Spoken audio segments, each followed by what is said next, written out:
Article 191's counterbalance independence of judiciary. So the Like independence. no law which affects independence of judiciary, and that is why I had That's your submitted, please submission. wait for this submission on independence of judiciary. That might just answer what you just pointed out.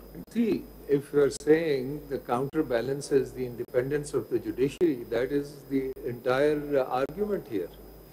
So इसीलिए उस पे जरा That wait कर लें कि मैं जब उस पे this सबमिशन करता हूँ तो that might just एक address it. बात तो ये है कि this legislation affects independence of judiciary. But मैं ये And इस पे if- अभी आपकी if observation. it comes to, we come to the conclusion that it does, then obviously the restriction that 191 places is correctly placed, number one.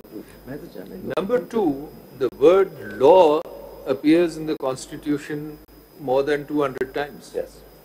Now, are you arguing that wherever the word law is used, it is used only in one sense, and that is an enabling sense?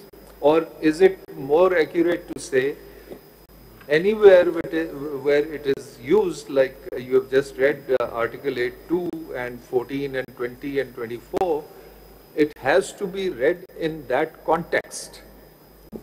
It's one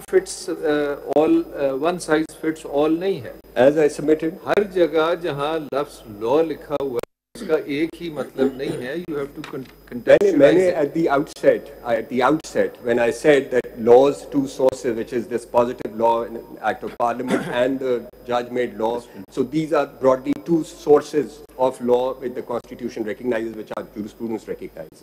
So these are the two sources which we will apply whenever the term law appears, and then see which of the sources fits in.